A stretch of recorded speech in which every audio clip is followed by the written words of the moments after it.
Here we go then, the onboard race footage from round 4 at Woody's Bike Park. And when I say this was a full ponies, full gas start, it certainly was, because it was an absolute dogfight to get to that first corner first, because we wanted to get into the single track and the boys were pinging it. I had an inside line. Mr. Daniel Moore gets the whole shot, top man, and that was full on. But I was pretty happy at my start. I think I'm in like 8th, 9th. I lose a spot here, but I'm not too bothered. But the reason why it was so important for me is because my descending skills are not tip top. So I needed to be up there near the front, and in a minute I try and take the Nick Craig line that he suggests, cutting in left here rather than taking the berm to get a better line for this corner, which works. But because I had a rider on my inside, I got squeezed towards the tape, and this start was just so full on.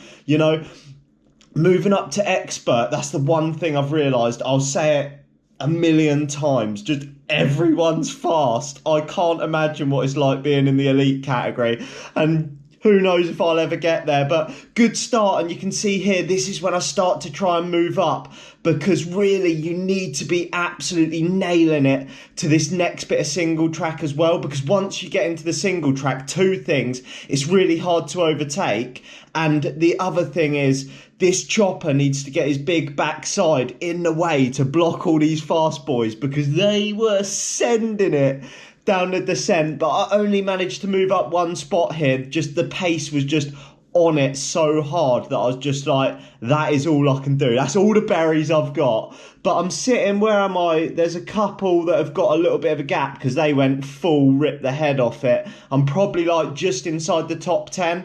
But you'll see down here how, look at that little whip, cheeky. My eyes are jumping out my head. I ain't got time to do a whip. But you'll see that the boys start opening up a gap on me. And this is where I need to improve. I am losing heaps of time on the descent still. I've improved massively. I was speaking to Gravel Granny about it. She was like, were you scared? Look, they're opening up a gap. Were you scared of any of the features? And I wasn't scared anymore. Like when I was at Tong, I was absolutely bricking it. I was not very manly that day, to say the least, but I wasn't scared. But the thing is, I just need to get that speed up now, because these boys shift. Like, they're absolutely sending it down here, popping whips, flipping, no handers, whatever. I mean, I am white knuckle riding down here, but you can see I'm just about clinging on to the back of the group. But that start was full on, and this is the main big descent. So the course is a bike park. It's basically got one big descent here, one savage climb back up. Look how dusty it is. I can only apologise. It was absolutely brutal going through this dust. Couple of little drops on this descent. Yeah, one massive descent, this one big climb up, another massive descent, one big climb up, and it was full on from start to finish. But you can see once we come out the dust, you'll be able to see the full group here. So we've got a few of us here. If you just look to the left, that's the guy leading the race. He went absolutely full send off the start. I think it's the guy in baggies again. That guy loves to pull the pin. Absolute animal. But so you can see here, this is where my plan was to try and start moving up. Obviously play to my strengths, the climbs, and you can see here I start to try and move up. There's the first victim, little elbow out, but you can see all the other boys are trying to move up as well. I've moved up 2 spots there. What you need to notice here is if you make a mistake, someone behind you is ready to pounce on you. And in a second, I do make a mistake, but you can see everyone's just trying to move up. I've managed to move up 2 spaces there, which is good.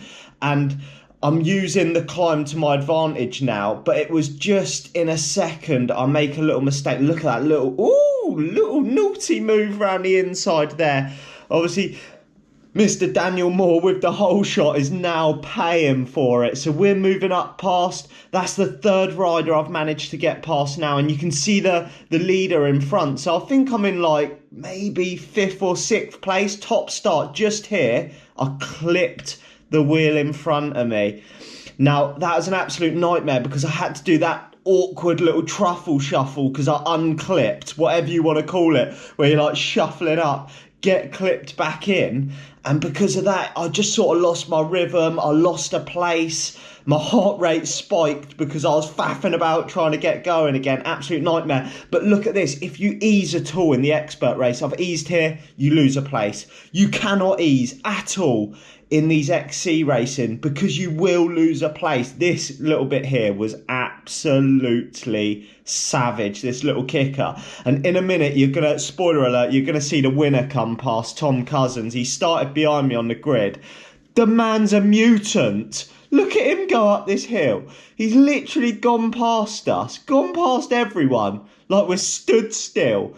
You're an elite, Mr. Cousins. Get out of this category. Shameful behaviour. But he came from the back, absolutely ripped everyone's legs off. See ya. Spoiler alert.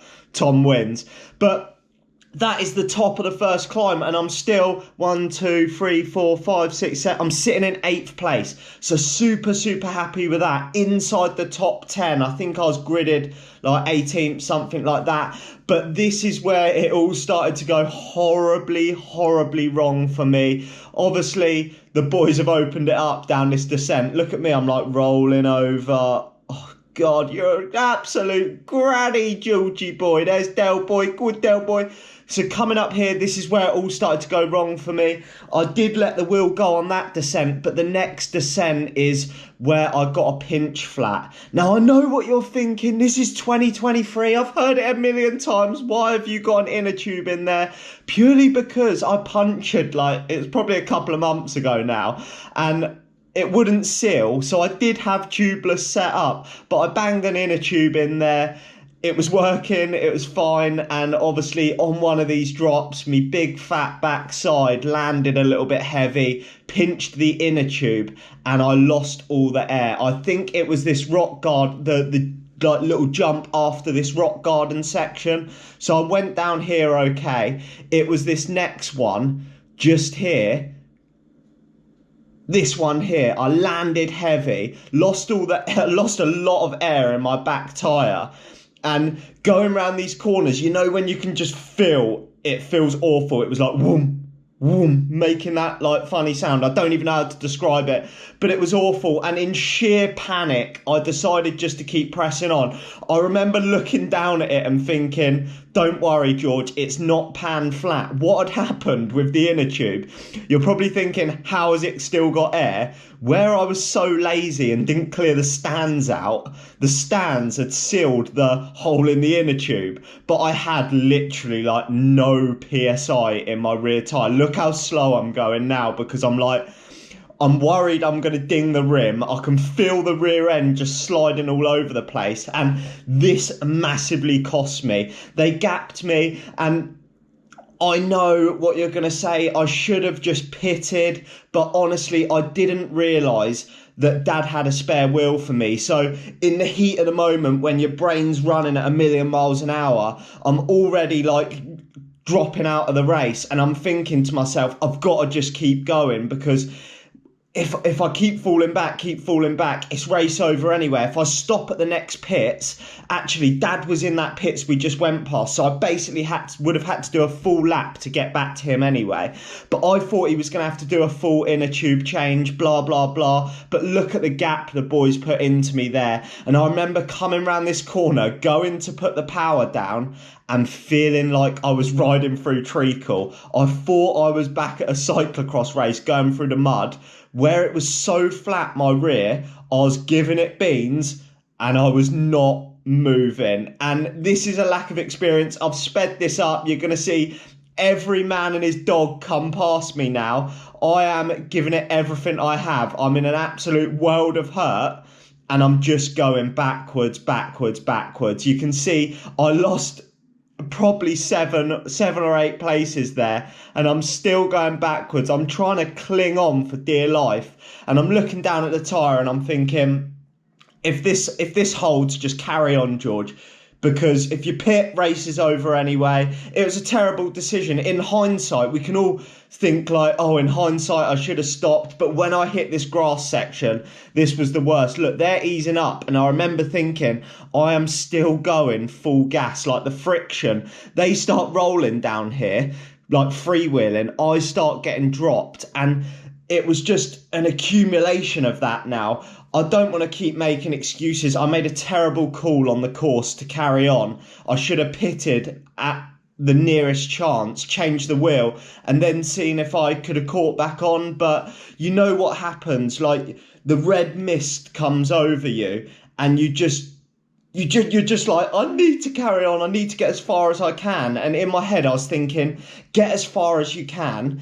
And then if you flat, you'll just have a DNF, blah, blah, blah. But unfortunately, I had to absolutely grizz it out for an hour and a half, basically riding round on a bloody whoopee cushion or whatever you want to call it. I felt like I was on a blimmin' airbed. And you'll see in a second, like, obviously the rear tyre doesn't help, but look at the gaps these boys putting into me on the descents.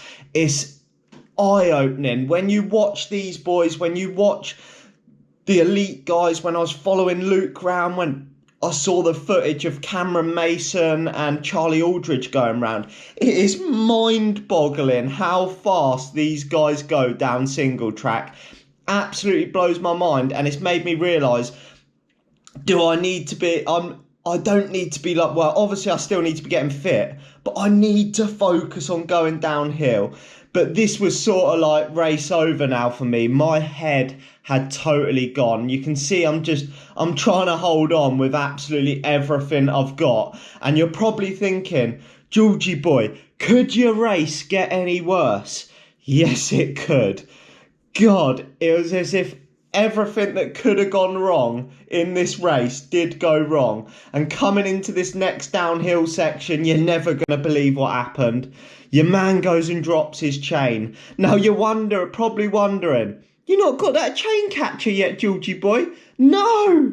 Someone sponsor me. Someone just send me a chain catcher, because this is becoming a joke now. I remember coming down here and I just thought, I just want to get off and throw the towel in. I'll get off, I'll speed this up. I lost 30 seconds here because the chain got caught. As if it couldn't get any worse. I lost 2 places. Look how long I'm here. Absolute joke. I remember touching my rear tyre and thinking, oh boy, that one's flat. But then I get in this little group, so I'm with Ed and Mr. Daniel Moore now, and I was like, just keep chipping away, see what you can do. But I remember going up this climb and thinking, this is absolute hell. And then you'll get a little bit of commentary. I'll play this next bit of what Mr. Moore says behind me. Yeah. He was like, you've got quite a soft rear there, George, being nice. And I was just like, yeah, I was seeing red right then. I'm sorry, Daniel, but I was in an aggressive place then. It's unlike me, but he was trying to be nice, and I was just, my head had totally gone at this point. But I did stick it out, I'm not going to lie, and it was just a case of damage limitation now. I thought to myself, keep going, you can still get some expert points, and it may not help my gridding, but to be honest, I was just having to ride the descent so slow. I haven't even checked my rim yet, my bike rim that is, because I do not know if I've smashed it to bits, because I was hitting the rim a lot. I do not know how that inner tube survived. But look, Ed in front, popping tricks and absolutely schooling me on the descents, and me going down like a granny every corner, thinking I was going to roll my tyre. But here is the main bit of action that you want to see. Mr. Charlie Aldridge and Cameron Mason come past. Your boy's on a flat tyre, and he thinks to himself, this is my chance to shine. This is my chance for a thumbnail, more like. So I absolutely sold my soul right now for this. Go on, Georgie boy! Overtake Cameron. Look at me, I'm ready to pounce.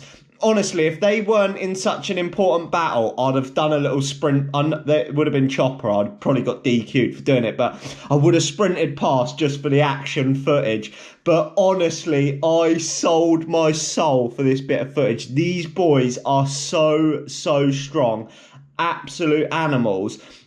They're probably not even trying here, so thanks. I massively appreciate easing up for me. But this little effort I've done actually towed me back up to Alex, who dropped me earlier in the race. So I was like, absolute result, got back on. And every lap that was happening, I was getting like dropped on the descents because I was thinking, man, your tyre's gonna roll, chill your beans.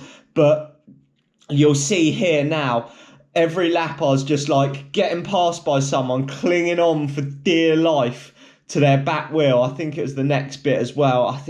I'm not sure who come third in the elite race, but this was story of my race now. I get overtaken, I jump on the next elite wheel, and I just get towed around for a bit. I was like, worst case scenario, I'm getting good efforts in up here and I'm getting some decent footage for YouTube. But basically, this was it. This was race over, unfortunately for me. I did manage the full race, but I came home in like 17th place. I've left this bit in there because you're going to get to see how quickly an elite can dispatch me down a descent. Now, admittedly, I'm going to use my excuse of the flat tyre, but I could have had the perfect setup and he would have dispatched me down here. Look at that speed. The speed they hold through the corners. I was speaking to Gravel Granny about this today, and I was just saying, you've essentially got to be a good XC racer, you've got to be a top enduro rider / downhill rider, an absolute fitness beast. And you've got to be able to put it all together. But that's a summary of my race. The expert boys absolutely spanked my backside. I came home in 17th place with I was literally on the rim on the last climb. Like, my tyre had just completely given up the ghost on me. But that is me soldiering on to 17th place. Not the result I wanted, but hopefully we can come back strong for the next one.